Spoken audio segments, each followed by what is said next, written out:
അയ്യപ്പ സംഗമം നടത്തിയതിന്റെ കാരണം ദേവസ്വം ബോർഡ് കേരളത്തിലെ ജനങ്ങളോട് കൃത്യമായി വിശദീകരിച്ചിട്ടുണ്ട്. ശബരിമല മാസ്റ്റർ പ്ലാനും അതുമായി ബന്ധപ്പെട്ട് തുടർ ശബരിമലയുടെ പ്രവർത്തനങ്ങളും ശബരിമലയുമായി ബന്ധപ്പെട്ടുള്ള ഭക്തരുമായും ശബരിമലയെ സ്നേഹിക്കുന്നവരുമായും എല്ലാ തലത്തിലും ചർച്ച ചെയ്യുന്നതിന് വേണ്ടിയാണ് ആ സംഗമം സംഘടിപ്പിച്ചത്. പക്ഷെ കേരളത്തിലെ UDF-നെയും BJP-യെയും വല്ലാതെ ആശങ്കപ്പെടുത്തി ഈ സംഗമം എന്നുള്ളതാണ് വസ്തുത.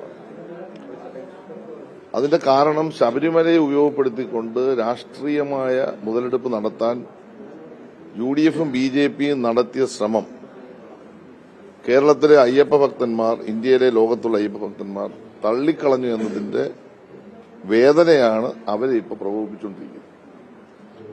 അവിടെ നടന്ന സമ്മേളനത്തിൽ ഞാൻ പങ്കെടുത്താണ്. ചില മാധ്യമങ്ങളൊക്കെ തെറ്റിദ്ധാരണജനകമായി അവിടെ ആളില്ലായിരുന്നു പറഞ്ഞല്ലോ. ആ ഓഡിറ്റോറിയം നിറഞ്ഞു കവിഞ്ഞ് പുറത്തുൾപ്പെടെ ആയിരക്കണക്കിന് ആളുകളാണ് പങ്കെടുത്തത്. ചില മാധ്യമങ്ങൾ നന്നായി തന്നെ ആ പങ്കെടുത്ത ആളുകളുടെ എണ്ണത്തിനനുസരിച്ചുള്ള പ്രചരണവും വാർത്തയും നൽകി. ചില മാധ്യമങ്ങൾ അത് ബോധപൂർവമായി തെറ്റിദ്ധരിപ്പിക്കുന്ന രൂപത്തിൽ നടത്തി. അവിടെ ഗവൺമെന്റ് അല്ലെങ്കിൽ ദേവസ്വം ബോർഡ് ഉദ്ദേശിച്ച 3000 അയ്യപ്പ ഭക്തന്മാരുടെ പ്രതിനിധികളെയാണ്. ബഹുമാനപ്പെട്ട മന്ത്രി തന്നെ പറഞ്ഞു 4500 മുകളിൽ പ്രതിനിധികൾ അവിടെ എത്തി. അപ്പൊ അത്രയും ആളുകൾ എത്തി. അവിടെ ആവശ്യമായ ചർച്ചകൾ നടത്തി. ഇന്നിപ്പോ ദേവസ്വം ബോർഡ് പ്രസിഡന്റ് പറഞ്ഞിട്ടുണ്ട് വീണ്ടും തിരുവനന്തപുരത്ത് ഉന്നതതല യോഗം നടക്കും. എന്താണ്? സർക്കാർ വലിയൊരു പദ്ധതിക്ക് അനുവാദം കൊടുത്തിരിക്കുകയാണ്. എന്താണ് UDF ഗവൺമെന്റ് കാലത്തെ അനുവാദം കൊടുക്കാഞ്ഞത്? ബഹുമാനായ ഉമ്മൻചാണ്ടി സാർ 5 വർഷം കേരളത്തിൽ ഭരിക്കുമ്പോൾ ശബരിമലയ്ക്ക് എത്ര സഹായം ചെയ്തു എന്ന് UDF പറയണ്ടേ?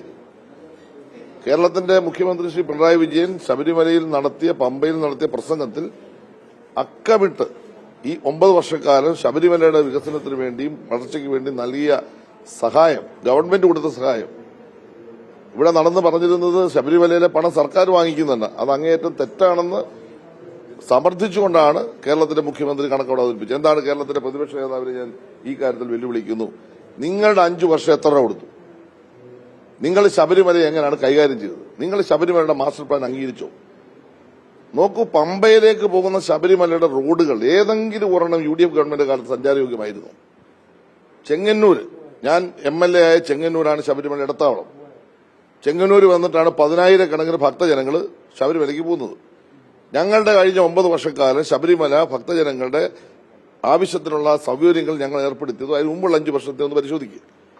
ഞങ്ങൾ അവിടെ 10 കോടി രൂപയ്ക്ക് ഇപ്പോൾ ഇടത്താവളം പണിയുന്നു. സംസ്ഥാന ഗവൺമെന്റ് പൂർണ്ണമായ ചെലവിലാണ്. കേരളത്തിലെ 10-12 കേന്ദ്രങ്ങളിൽ പണിയാണ്. എന്റെ അവിടെ പണി തീരാറായി, ഉദ്ഘാടനത്തിലേക്ക് എത്താൻ പോകുന്നു. ആയിരക്കണക്കിന് ഭക്തർക്ക് അവിടെ വിധിവെക്കാനുള്ള സൗകര്യം ചെങ്ങന്നൂർ ഞങ്ങൾ ഏർപ്പെടുത്തി. അതിനുള്ള കെട്ടിട നിർമ്മാണം പൂർത്തീകരണ ഘട്ടത്തിലെത്തി. UDF കാലത്ത് എന്തെങ്കിലും ചെയ്തോ? നിങ്ങൾ ഏതെങ്കിലും ഒരു നല്ല റോഡുണ്ടാക്കുക. നിങ്ങൾ ചെങ്ങന്നൂർ ഇടത്താവളം ക്ഷേത്രം, മഹാദേവ ക്ഷേത്രം കേരളത്തിലെ ഏറ്റവും വലിയ ക്ഷേത്രമാണല്ലോ. ആ ക്ഷേത്രത്തിന്റെ മുമ്പിൽ കിടക്കുന്ന ഒരു റോഡ് സഞ്ചരിക്കാൻ കൊള്ളാമായിരുന്നു. ഇന്ന് നിങ്ങൾ പോയി നോക്കൂ, മുഴുവൻ റോഡും അന്താരാഷ്ട്ര നിലവാരത്തിൽ പിണറായി വിജയൻ ഗവൺമെന്റ് വന്നതിന് ശേഷം ഞാൻ MLA അന്വേഷണം ചെയ്തു കഴിഞ്ഞു. അവിടെ വരുന്ന ഭക്തർ കുളിക്കുന്ന സ്ഥലമുണ്ട് പമ്പയാറിന്റെ സൈഡിൽ. എത്ര സുരക്ഷിതത്വം ഉറപ്പുവരുത്തി എല്ലാ തരത്തിലുള്ള സൗകര്യങ്ങളും ഞങ്ങൾ ചെയ്തു കൊടുത്തു. ഇതെന്തും ഈ നാട്ടിലെ ഭക്തജനങ്ങൾ നേരിട്ട് കാണുന്നുണ്ട്, അവർക്കത് മനസ്സിലാവും. എന്താണ് കേന്ദ്ര ഗവൺമെന്റ് 1 രൂപയുടെ സഹായം ശബരിമലയ്ക്ക് തന്നോ? ഇവരങ്ങ് വാചകടിക്കുകയാണല്ലോ. ഇന്നലെ അവിടെ എന്തോ ഒരു പ്രസംഗമായിരുന്നു. ഞങ്ങൾ ചെയ്ത കാര്യങ്ങൾ അക്കമിട്ട് ഞങ്ങൾ പറഞ്ഞുകൊണ്ടാണ് പറയുന്നത്. ഞാൻ ചോദിക്കുന്നത്, ചെങ്ങന്നൂർ റെയിൽവേ സ്റ്റേഷൻ ഏറ്റവും വലിയ വികസനത്തിന്റെ കേന്ദ്രമാക്കി മാറ്റാൻ ഇവര് 1000 കോടി പ്രഖ്യാപിച്ചു. ആദ്യം 700 കോടി പ്രഖ്യാപിച്ചു, 500 കോടി പ്രഖ്യാപിച്ചു. ഇപ്പൊ ഏറ്റവും അവസാനം പറയുന്നത് 50 കോടിയാ. 1 രൂപയുടെ നല്ലൊരു ടോയ്ലറ്റ് അവിടെ പണിതിട്ടുണ്ടോ? ഈ ലക്ഷക്കണക്കിന് ശബരിമല ഭക്തന്മാരോട് ഇത്ര സ്നേഹമുള്ളവരെന്താ? BJP-യുടെ സംസ്ഥാന നേതാക്കന്മാര്, കേന്ദ്രമന്ത്രിമാരായിരിക്കുന്നവരെന്താണ് അവിടെ ഒരു ടോയ്ലറ്റ് വല്ല പണിത് കൊടുക്കാത്തത്? ശബരിമലയിലേക്ക് പോകുന്ന ഏതെങ്കിലും ഒരു റോഡ് കേന്ദ്ര ഗവൺമെന്റ് 10 പൈസ കൊടുത്തിട്ടുണ്ടോ? ശബരിമലയുടെ വികസനത്തിന് വേണ്ടി 10 പൈസ കൊടുത്തിട്ടുണ്ടോ? എന്താണ് BJP-യുടെ കേന്ദ്ര ഗവൺമെന്റ് ചെയ്തിട്ടുള്ളത്? സംസ്ഥാന ഗവൺമെന്റ് ചെയ്ത കാര്യങ്ങൾ ഒന്ന് നിങ്ങൾ അംഗീകരിക്കേ. 1250 1300 കോടി രൂപയുടെ മാസ്റ്റർ പ്ലാൻ കേരള സംസ്ഥാനത്ത് ഈ ഗവൺമെന്റ് കഴിഞ്ഞ 2 മാസം കൂടി ക്യാബിനറ്റ് അംഗീകരിച്ചു.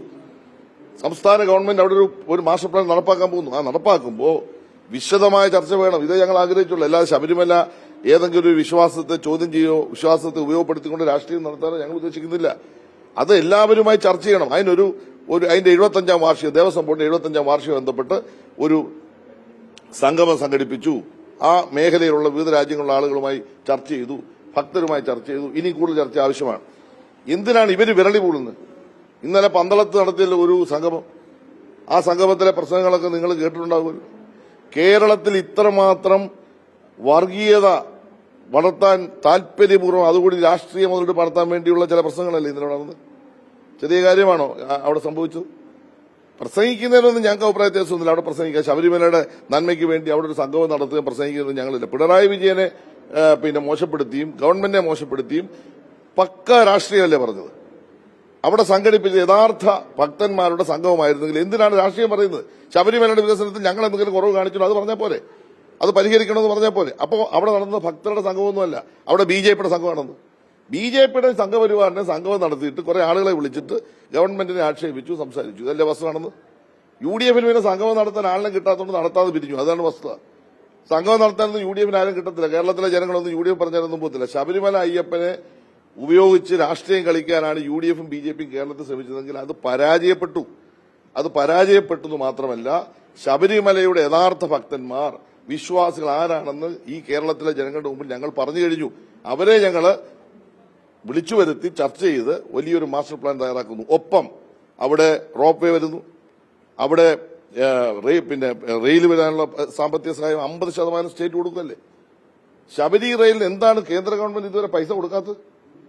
ഞാൻ പറഞ്ഞത് ഇവർക്ക് ശബരിമലയുടെ സ്നേഹം ഉണ്ടെങ്കിൽ ഇവർ ഈ 10-11 വർഷം ഇന്ത്യ ഭരിക്കല്ലേ. എന്താണ് ശബരിമലയിലേക്ക് വരുന്ന ശബരി റെയിലിന് ഇവർ പൂർണ്ണമായും പണം കൊടുക്കാത്തത്? എന്താ ചെങ്ങന്നൂരിൽ നിന്ന് ശബരിമലയ്ക്ക് ഒരു റെയിൽ വിഭാവനം ചെയ്തല്ലോ, എന്താ അതിന് പൈസ കൊടുക്കാത്തത്?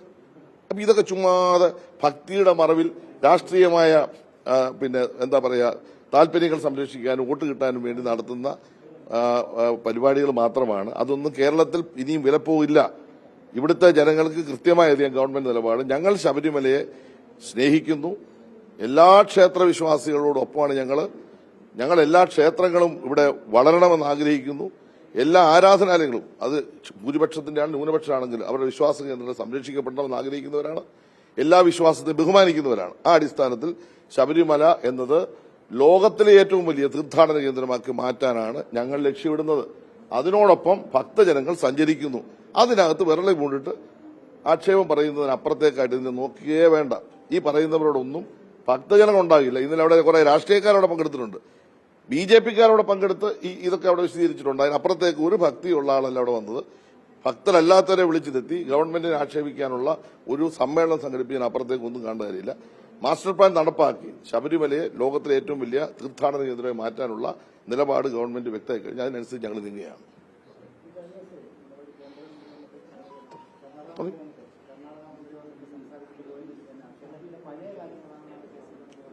ഞാൻ ചോദിക്കുന്നത്, വേണുഗോപാൽ സംസാരിച്ചാൽ ഇതല്ലേ പറയാൻ പറ്റൂ? കർണാടക മന്ത്രിയുടെ പ്രസംഗം മൊത്തം കേൾക്കണം. സത്യം പറഞ്ഞാൽ ഞങ്ങൾ പോലും അങ്ങനെ പ്രസംഗിച്ചിരുന്നു. അത്ര മനോഹരമായിട്ടാണ് പിണറായി വിജയൻ ഗവൺമെന്റിനെ പൂഴ്ത്തി അദ്ദേഹം പ്രസംഗിച്ചത്. അദ്ദേഹം പറഞ്ഞ എല്ലാം വസ്തുതയാണ്. ഇത് കേരളത്തിലെ കോൺഗ്രസുകാർക്കും BJPക്കാർക്കും അംഗീകരിക്കാനോ സഹിക്കാനോ കഴിയാത്ത കാര്യമാണ്. അതാണ് വസ്തുത. ഇപ്പോൾ യോഗി ആദിത്യനാഥ് കത്തയച്ചല്ലോ. അദ്ദേഹത്തിന്റെ കത്തിനെ പിന്നെ എന്തിനെ വിമർശിക്കേണ്ട? അദ്ദേഹം ഉത്തർപ്രദേശിന്റെ മുഖ്യമന്ത്രിയാണ്. അദ്ദേഹം BJP നേതാവായിരിക്കാം, പക്ഷേ ശബരിമലയുടെ കാര്യത്തിൽ അദ്ദേഹം എടുത്ത നിലപാട് ശരിയായ നിലപാടാണ്. അതേ ഒരു കത്തയച്ചതിന് VD സതീശൻ എന്താ വിമർശിക്കുന്നത്? VD സതീശൻ എന്തിനാ വിഷമിക്കുന്നത്? അതേ ഒരു കത്തയച്ചു. ഞങ്ങൾ ഈ ഇന്ത്യയിലെ എല്ലാ മുഖ്യമന്ത്രിമാർക്കും കത്തയച്ചു, നിങ്ങൾ വരണമെന്ന് പറഞ്ഞു, നിങ്ങളുടെ ആളുകളെ ഉണ്ടോന്ന് പറഞ്ഞു. അതിനെന്താ അതിന്റെ മറുപടി അവിടുത്തെ മുഖ്യമന്ത്രി അയച്ചു, തമിഴ്നാട് മുഖ്യമന്ത്രി അയച്ചു. ആ മറുപടി അവിടെ വായിക്കണ്ടേ? അതല്ലേ മര്യാദ? അവിടെ വായിച്ചു. അതിനെന്തിനാണ് സതീശൻ വിഷമിക്കുന്നത്? യോഗി ആദിത്യനാഥിന്റെ പേര് പറഞ്ഞാൽ ഉടനെ കേരളത്തിലെ മതന്യൂനപക്ഷങ്ങളിൽ പെടുന്നവർക്ക് ആവേശം കൊള്ളുമെന്നാണ് അദ്ദേഹം ധരിക്കുന്നതെങ്കിൽ അതൊന്നും കേരളത്തിൽ പാസ്സായില്ല. യോഗി ആദിത്യനാഥിന്റെ രാഷ്ട്രീയത്തെ ഏറ്റവും കൂടുതൽ എതിർക്കുന്നവരാണ് ഞങ്ങൾ. ഒരു കാരണവശാലും അത്തരം രാഷ്ട്രീയത്തെ അംഗീകരിക്കുന്നില്ല ഞങ്ങൾ. ശബരിമലയുടെ കാര്യത്തിൽ ഞങ്ങളൊരു കത്തയച്ചു, അദ്ദേഹം മറുപടി അയച്ചു, മാന്യമായ കാര്യം. ആ മാന്യമായ കാര്യം അദ്ദേഹം ചെയ്തതിനെ ഞങ്ങൾ അഭിനന്ദിക്കുന്നു. അതിനപ്പുറത്തേക്കൊന്നുമില്ല. യോഗി ആദിത്യനാഥിന്റെ രാഷ്ട്രീയത്തെ ഒരു കാരണവശാലും കേരളത്തിൽ അംഗീകരിക്കുന്നവരും അല്ല ഞങ്ങൾ. അതിനെതിരെ നിലപാട് സ്വീകരിക്കുന്നവരാണ് ഞങ്ങൾ. എന്താ പ്രശ്നം? തുടർ ഭരണം വീണ്ടും വരാൻ പോകുന്നു. നിങ്ങൾ എഴുതി വെച്ചു കൂട്ട ആത്മഹത്യ കേരളത്തിൽ UDFനകത്തും BJPക്കകത്തും നടക്കാൻ പോവാ. എഴുതി വെച്ചു. മുഖ്യമന്ത്രിയുടെ കുപ്പായിട്ടവരൊക്കെ കയറ് എടുത്തോണ്ടിരുന്നു. ഇപ്പൊ കയർ കോൺഗ്രസിനാണ് വന്നത്. ആ കയറ് എടുത്തുകൊണ്ട് പോകുന്ന ഞാൻ ഇവിടെ വെച്ച് പറയുന്നു, 100% കേരളത്തിലൊരു മൂന്നാം ഭരണം ഗവൺമെന്റ്, പിണറായി വിജയൻ ഗവൺമെന്റ് മൂന്നാം ഭരണം വരാൻ പോകുന്നു എന്നുള്ളതാണ് വസ്തുത. യാതൊരു സംശയമില്ല.